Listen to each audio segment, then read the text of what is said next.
Ladies and gentlemen, members of RJC, I am deeply honored and grateful to be here with you today. I'm a candidate for the presidency of the United States of America. If I speak a little bit with the New Hampshire accent, you'll have to excuse me. I've been spending a little bit too much time in the Granite State lately because I do believe, regardless of what the polls have to say in other parts of the country, that New Hampshire is always going to be that state that upends conventional wisdom. So wherever we are today, we're likely to be somewhere else tomorrow. All I ask is for your consideration, for you to take a look at what we have done in terms of my own public service track record, what I have done as a twice-elected governor of the state of Utah, what I have done in terms of my experiences living overseas 4 times, serving 3 times as the United States ambassador, most importantly being a father of 7 children. I have 3 daughters who are on the campaign trail with me.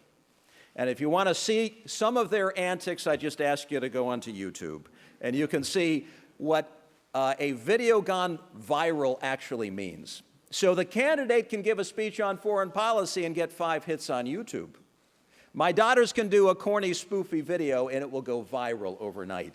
And I'm beginning to understand the nature of political communication these days. So those 3 girls are on the campaign trail with me.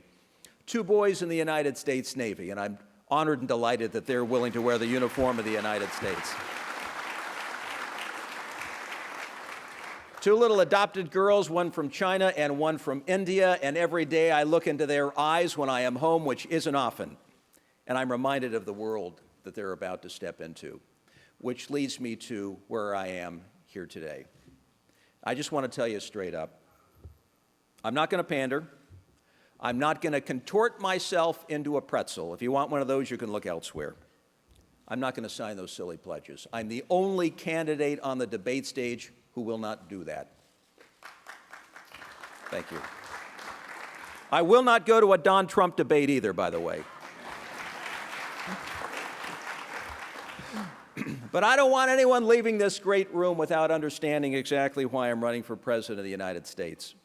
I'm running for President of the United States of America because I think it is absolutely unacceptable that we are passing down the greatest nation that ever was, the United States of America, to the next generation for the first time in our nation's history in a condition that is less good, less productive, less competitive, more divided, and more saddled with debt than any time in recent history. And if that fact alone, ladies and gentlemen, doesn't grab you by the lapels and shake you out of your sense of complacency, I don't know what would. I was born in 1960. We exported $3 for every $2 we imported. We own 36% of the world's GDP, science, technology, standard of living. It was all ours. Seems all the Nobel Prize laureates came from the United States of America. 25% of our GDP was derived from manufacturing. And I look at where we are today, 9%. We have no leadership, ladies and gentlemen, the greatest nation that ever was. This light that Ronald Reagan used to talk about, that shining city on a hill, that moves people and transforms the world, is not shining that light of hope, is not that beacon that reflects liberty, democracy, human rights, and free markets. And I would argue that when the United States is strong, the world is a better place. When the United States speaks up about what it means to be a friend and ally, the world is a better place.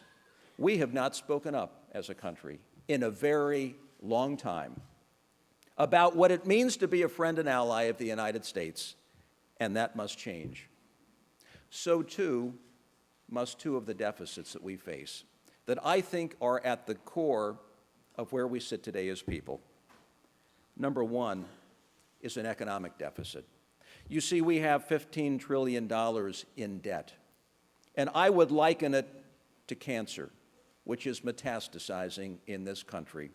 When you are at 70% debt to GDP and rising, because under this president, and I would argue if we do not get new leadership, we will see a lost decade of economic growth. and for the most optimistic, blue sky, can-do, problem-solving people this world has ever known. That's a high price to be paying. And I would argue we need some tough medicine in terms of how we corral that debt and spending. I have a very short speech on how I think it ought to be corralled.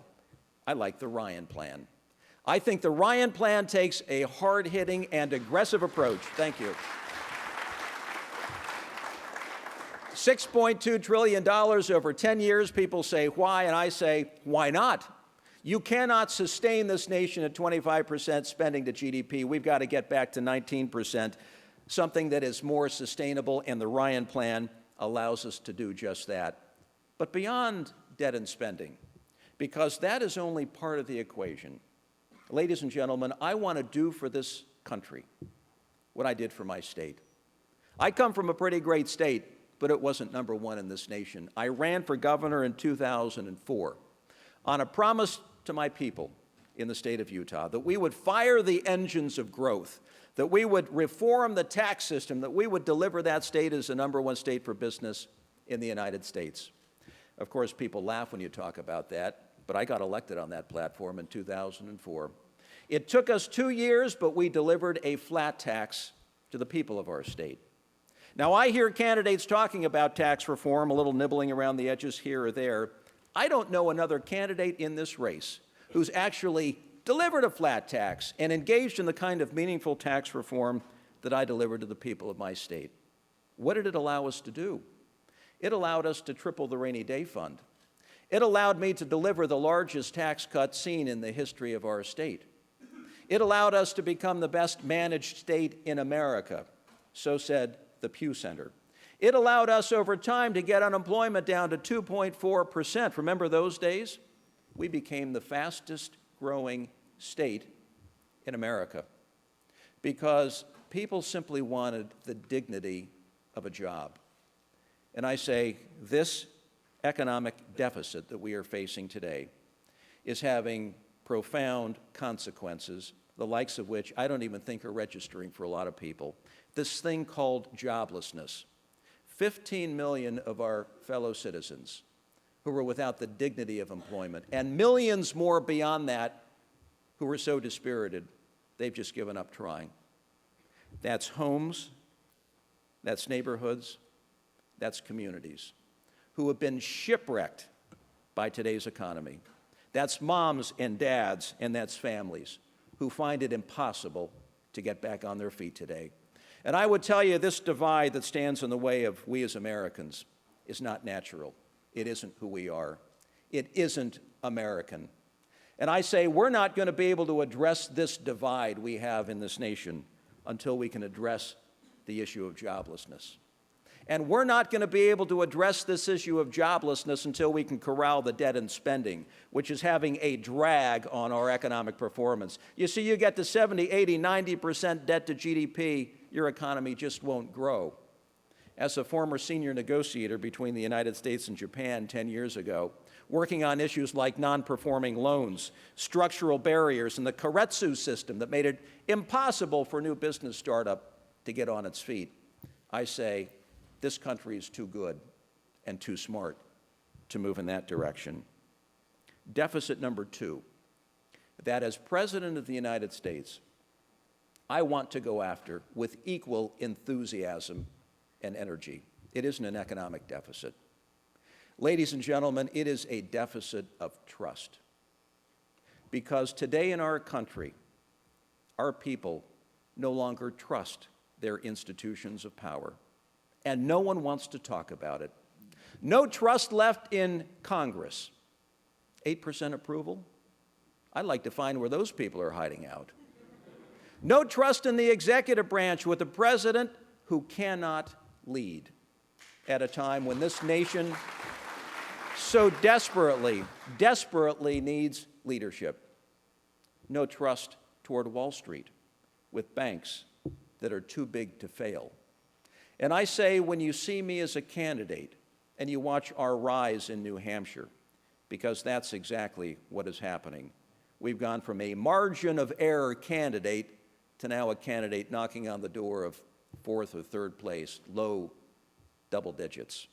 I want you to see me as the candidate who's going to deal with that economic deficit, but I also want you to see me as that candidate who's going to deal with the trust deficit, because here's what needs to happen. We need to go to Congress and we need to say, you need reform. People have no trust in our institutions of power. Ladies and gentlemen, we need term limits in Congress. Now, I understand that there are a lot of people who are not going to want to talk about it, because if you get half of Congress who comes out and supports you, you're going to be a status quo player as it relates to reforms toward Congress. This nation needs term limits in Congress. And you know what else? We need to close that revolving door that allows members of Congress to file right on through to become lobbyists, where they can trade in on their relationships and their insider information. And you know what that does? It leads to a greater and a deeper sense of cynicism among our people. And I say, as president, I will talk about docking or lessening their pay until they can balance the budget. There are just a few things that ought to be required of members of Congress. And then I'm going to go to Wall Street, and I'm going to say, we can fix our taxes like I want to do. I put forward a tax program that is similar to what I did as governor of the state of Utah. It calls for the phasing out of loopholes and deductions in total. I want to clean out the cobwebs. I want to create a level playing field for entrepreneurs and innovators in this country. And I want to go to the business side of our tax code and say corporate welfare, gone.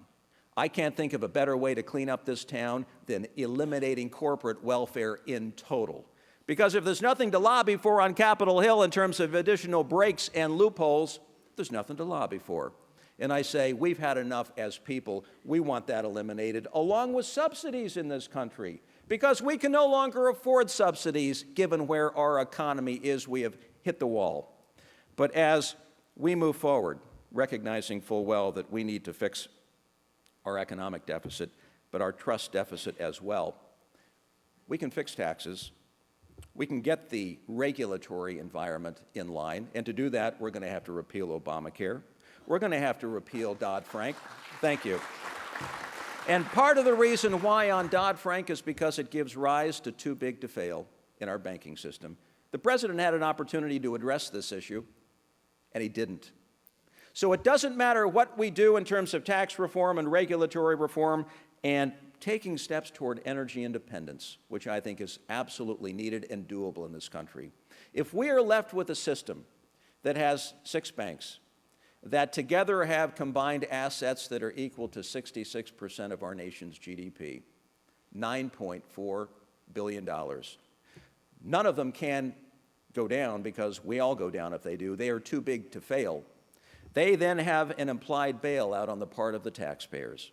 And I say, so long as we have that system that is up, running, and recognized, we're setting ourselves up for long-term disaster. That is something I will deal with as well. Ladies and gentlemen, finally, let me just say, from a foreign policy standpoint, I've lived overseas 4 times. I have a pretty good sense of the world. It is time for the world to understand who our friends and allies are. It is time for the world to understand that we stand with Israel during this time of need. So it doesn't matter if there is change in the region brought about by the Arab Spring. It doesn't matter whether the winds of uncertainty are blowing. What matters to me is our commitment to Israel. If we're willing to stand tall and ensure that there is no blue sky between us. Today there is some ambiguity. There is some sense that we are not together. Those days under my administration will be gone. But ladies and gentlemen, I look at the map today and I see 700 installations in 60 different countries. And I say, our foreign policy has a little bit of the Cold War overhang. You know what I mean? The old George Kennan mindset from 1946. 50,000 troops in Germany, in 20 different installations. I say, the world is a changing place. The Russians aren't coming anymore. And I look at Afghanistan, and I see 100,000 troops in Afghanistan. And I say, This nation should not be nation building in Afghanistan when this nation so desperately needs to be built.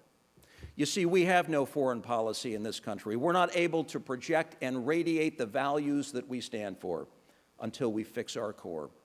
And that core is our values, and that core is our economy.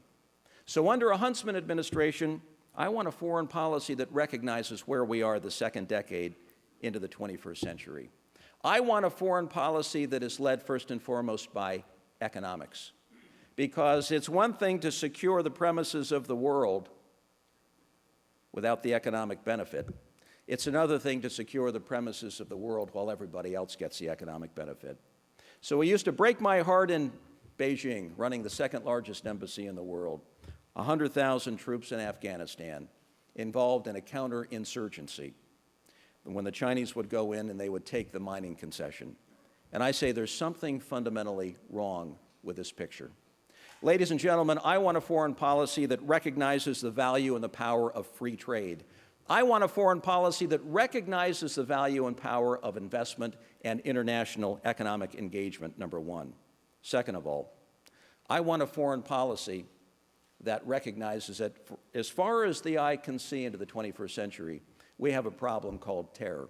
It's not going away anytime soon. And we have to be prepared for it, whether it is in Southwest Asia or whether it is in Southeast Asia. We don't need to be nation building with 100,000 troops, but we do need something that speaks to tactical intelligence gathering, that speaks to bolstered special forces capability and rapid deployability.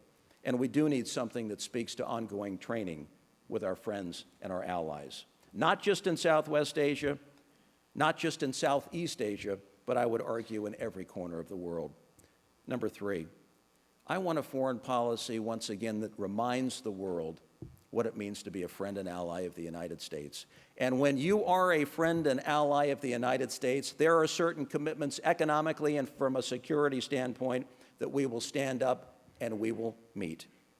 Fourth, nothing happens from a foreign policy standpoint until such time as we get our core fixed in this nation. We have no foreign policy if we are broken at home. It is time for us as Americans to come together. Finally, let me just say that spending 2 years in China leads me to conclude a couple of things. Number one, they are moving down in terms of economic performance. No longer will we see those 8, 9, 10% economic growth rates that we have seen for 30 years. What we will begin to see in the years ahead are the 4, 5, 6% economic growth rates, which means that unemployment will rise, which means that the large itinerant workforce that comes in from the countryside will put greater stresses and strains on the large city centers, which means, by extension, there will be greater political uncertainty and unpredictability as you look at China's future, which means that that investment dollar that just moves into China for manufacturing purposes and has for years will be looking for an alternative. And I humbly submit that we are crazy in this country if we don't recognize that reality. And we are crazy in this country if we don't find the kind of leadership we so desperately need that would fix our competitive environment. And yes, that is taxes. And yes, that is the regulatory environment. And yes, that includes workforce and vocational training in order for this nation to launch a manufacturing renaissance. It is absolutely within our grasp as people. That investment dollar is going to go someplace, and it needs to come right here to the greatest nation in the world. Thank you. But the one thing you find from living overseas is that as the economy goes down, there is tremendous uncertainty about their future. They think their day has arrived. A lot of blue sky in China. A lot of years of economic growth that has put them in an exalted position, so to speak. And you look at this country from 10,000 miles away, and I don't know any other way to put it, ladies and gentlemen, but we are in a funk. We are in a deep funk as people. We are dispirited. We are dejected. We find ourselves in an economic hole with no leadership and no confidence. I say the time has come in this nation for that to change. We need to get back on our feet, and we need to start doing what every generation of Americans have been able to do. You face the challenges head on, you rebuild, and you leave the world and your people a better place. But I also recognize from 10,000 miles away, as you look at this great country, that we have every attribute, we have every quality any country would ever want to succeed. And we sometimes don't even recognize it in ourselves. We have stability. We have rule of law. We have the longest surviving constitution in the world. We have private property rights. We have the greatest universities and colleges in the world, and people still flock here to attend them. We have the most innovative, creative, and entrepreneurial people on earth, and all they want is to be let free to work their magic in the marketplace. We have a very brave and courageous armed forces.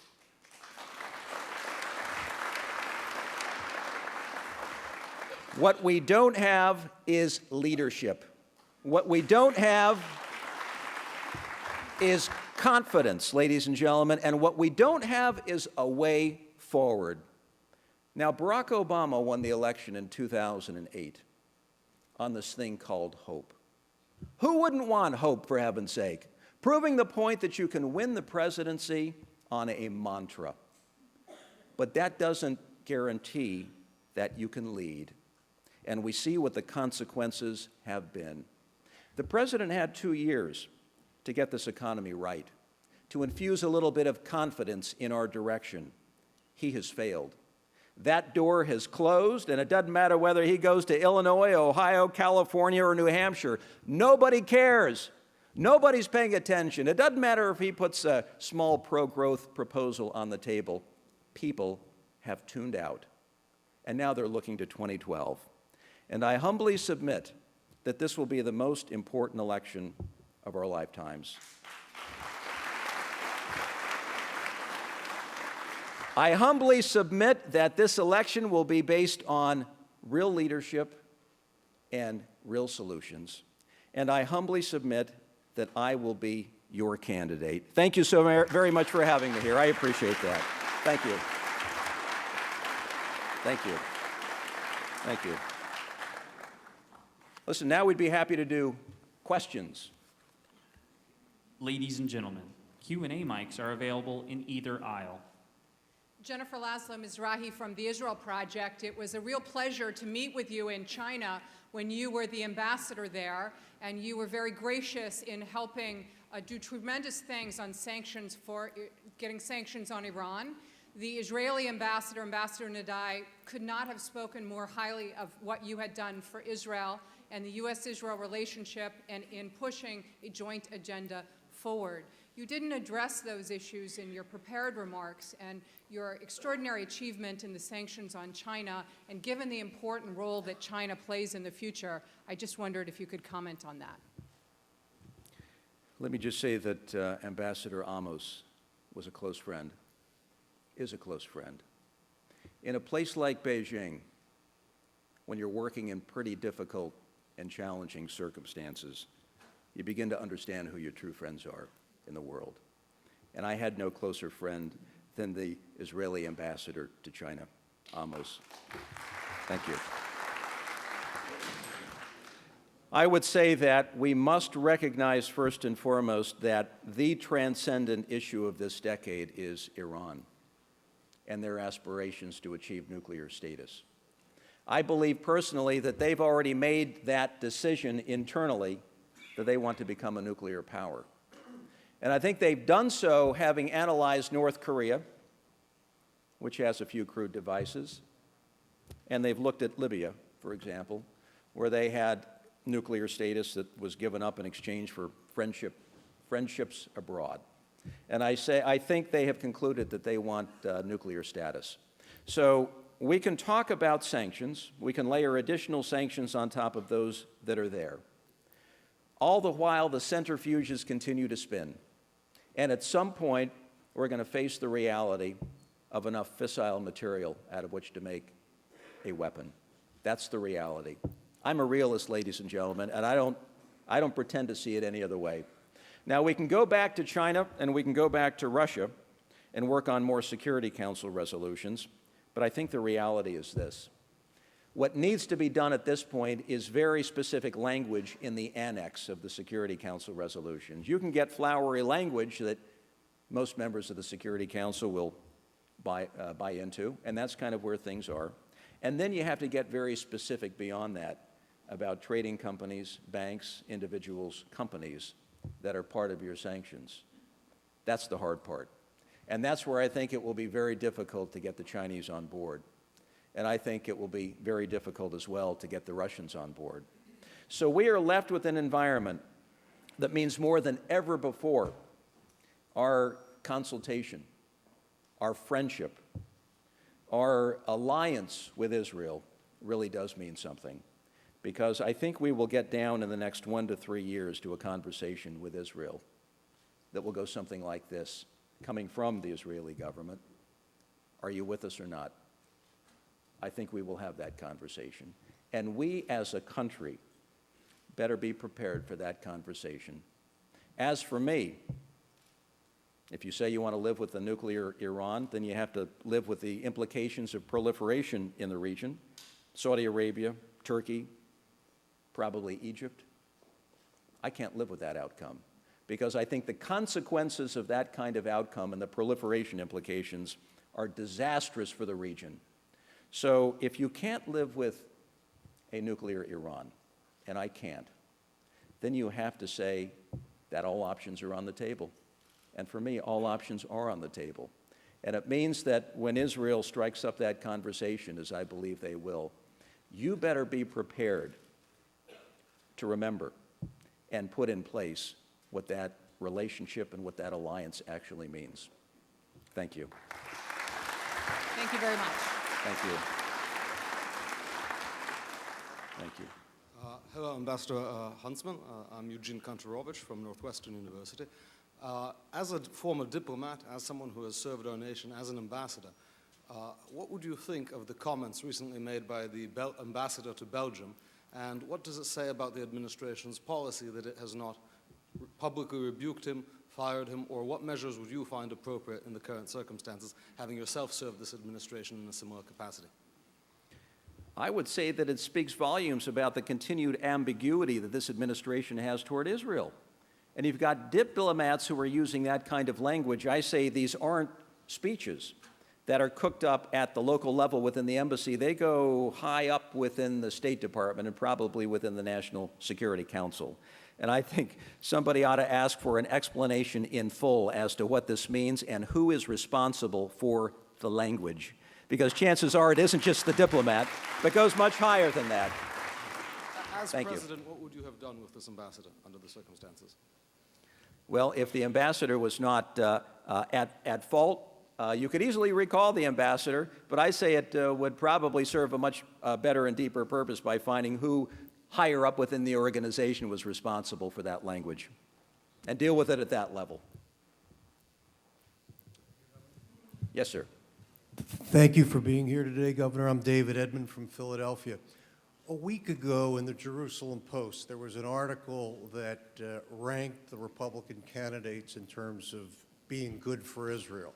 And there was some characterization in there that I'm concerned about and want to ask you to react to. And that is the following. While sympathetic to Israel, Huntsman blames Palestinian Authority actions on Israeli positions, representing a fundamental misunderstanding of Israel's predicament. Would you disagree? Would you react to that, please? Well, I'll have to find out where that language comes from. I'm not sure where it does come from. Okay. You can look at my policy platform. You can look at what I have talked about, and that is recognizing the importance of the U.S.-Israel relationship, the alliance, the free trade agreement that is the oldest that we have dating back to 1975, and the care and concern that through this alliance we should have with respect to Israel's security. Does that mean that I'm going to force the peace process? Of course not. Does it mean that I'm going to try to micromanage certain pre-cooked outcomes like this administration has done? Of course not. Does it mean that we're going to stand shoulder to shoulder with Israel during a time of need, great flux and uncertainty in the Middle East? Absolutely it does. That's what you need to know about me, and that's what you need to know about how my administration would handle Israel.